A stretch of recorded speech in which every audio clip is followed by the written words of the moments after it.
Step one starts with the people. It has to. Be consistent in what you do, what you tell your people, and kind of the standards that you hold your people to. If you were great at everything you did, you wouldn't learn anything.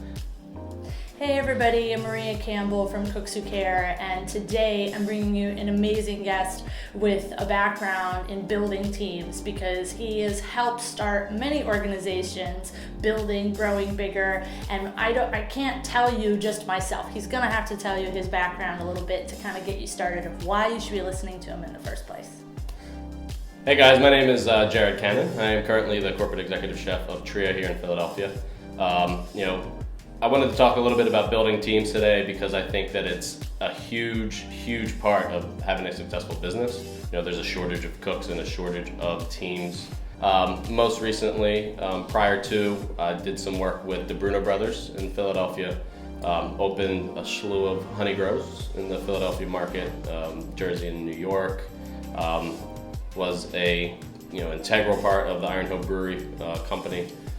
That kind of spanned across kind of the Delaware Valley. And then prior to that, about 7 years with the Ritz-Carlton.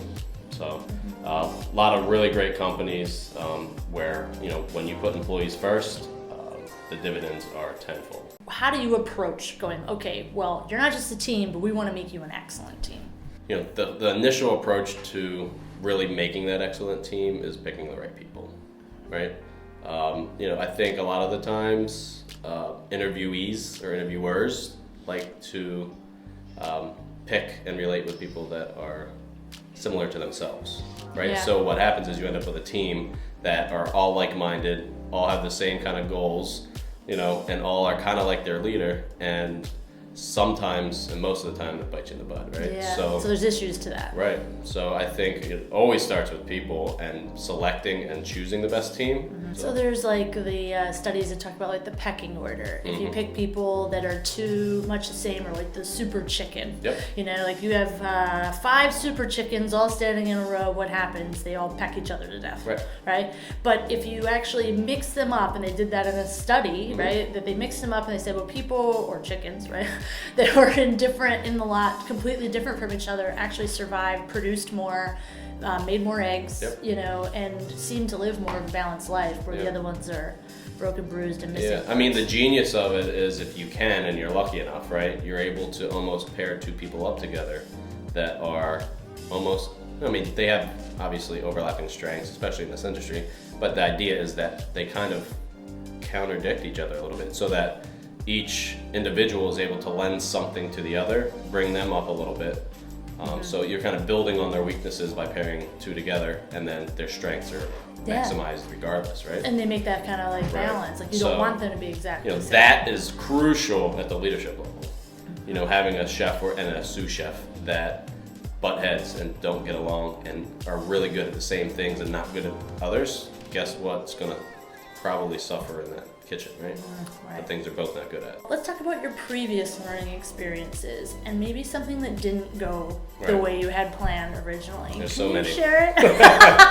Right? Yeah. Look, I think one of the big things about being a really good leader is having humility and admitting your mistakes and moving past them and learning from them, right? Because people don't learn from being amazing at everything they do.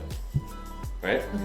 You can be amazing at everything you do, and you're going to continue to be just as amazing at everything you do. You're never going to get better. My jump from, leader line cook or supervisor line cook, or the guy that can just get in there, get it done really well, dependable, fast, whatever, to management, is that there's a learning curve there. And for me at that time, it was I tended to kind of push shortcomings off on other people.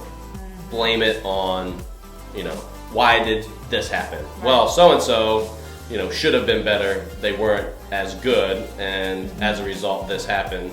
It won't happen again. Or so kind of pushing off blame, right? But the reality is that when you're leading a team, it's all on you no matter what, right? Yeah. I think that there's kind of I kind of created this like 3-level system, right? Yeah. So, when you're kind of assessing a team, to me, the way that I look at it is there's 3 different people out there, right? There's the people that can do, won't do, or don't know how to do.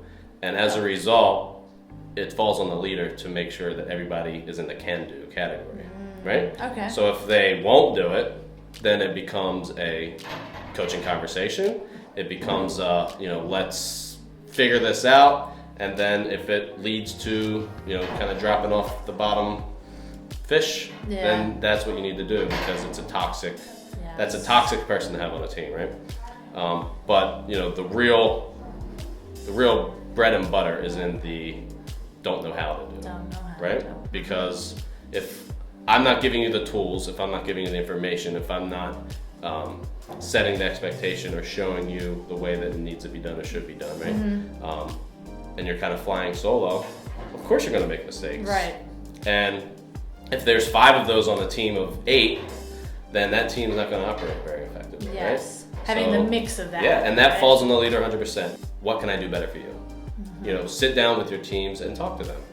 It's not about I'm your boss, you do what I say. You work for everybody on your team. They don't work for you. Sit down with your team, ask them what you can do better for them. They'll tell you. You might not like it, they'll tell you. But take that information and value it and kind of make it part of your internal goals in terms of how you want to be better for your team. And nobody's saying you have to listen to what Carrie, John, and Susie have to say and then just follow their recommendation. No. But to me, it's if you sit down with 8 employees and 5 of them say the same thing, I would reevaluate. We do a conversation, like we actually speak, at different engagements about having a stay interview and really teaching people how to like humanize themselves as leaders again, and like how you're talking about like accepting the criticism and the feedback that you're hearing, because you do have to be vulnerable, even as you mentioned. Absolutely. And we're saying like when you sit down, like here's a list of like questions, like you look at them and you might feel a little nervous. You're like, do I want an answer to that question? But like you said, if you uncover a pattern, there's something actionable for you to be able to do with your team. What would be something that if you heard that happen, what would be your first thought process, or how would you approach it once you hear patterns repeating themselves? Here's some stuff that kind of came up as a pattern, and you kind of make it a little funny, a little jokesy, but at the same time you're addressing it and you're communicating to the team that, look, I want to be as good as I can for you. Here's what I'm doing about it. And like, feel free to call me out or whatever. Like, I'm not saying that, you might be right or you might be wrong. Yeah, it's a new frame of like open door policy. And look, at the end of the day, you're there to service your team and your team now. Right? So, look, in 5 years, your team's probably not the same people. Right. But if you can maintain that kind of strategy to a team, then that team is going to want to work for you. And to me, that's way more powerful than motivating for you. If you were great at everything you did, you wouldn't learn anything. And by kicking things under the rug and by ignoring things that might come across as a downfall, or maybe it's a mistake or a weakness, and you don't address those things, you're never gonna improve, you're never gonna learn, you're never gonna get better. So, the danger of kicking anything under the rug, and whatever that thing is that you're not gonna learn from it. And if you don't learn from it, it's probably gonna stick around with you for a while. Until it either bites you in the butt, or you kind of get the courage to address it or whatever. But look, if you're going to be fearful of your own weaknesses and downfalls, you're never gonna grow. I think that there's 3 key attributes of leadership that if you, I guess we're coming with a lot of threes here, but it's good. It's good. Just to remember. Yeah. So integrity is huge. Yes. So you do what you say you're gonna do when you're gonna do it. Always. Knowledge. So being able to demonstrate the fact that I can do anything that I'm asking you to do, and I will do that, or I will show you, or whatever, right? And then the third is humility, right? Being able to admit your mistakes, being able to open yourself up, become vulnerable, ask the question, what can I do better? And those are the 3 key things that are going to get you buy-in in a team environment to allow you to lead that team better. So what are your steps to establishing a powerful team? Like, what would you do step one? Step one starts with the people. It has to. The saying is you're as good as your weakest link, and it starts with the interview process, really. And it really truly does. One of the kind of complexes out there is that a lot of people, when they're interviewing, people look for people like themselves. Yeah. And I'm guilty of it. I've done it. I've hired plenty of people that are just like me. We Yeah. get along great. It's fantastic. But if your whole team is just like you, the chances are is that there's some overlapping weaknesses. There's going to be some confidence and kind of head crunching issues, right? People are going to kind of start fighting over who's going to be the best and who's going to be the best, and they're going to start talking behind each other's backs and bad-mouthing each other, and just becomes this thing, right? So it starts with the people. So let's talk about empowerment. Such a big deal. So some people have struggled with control, right? Like, oh, wait a minute. Does that mean I give up everything?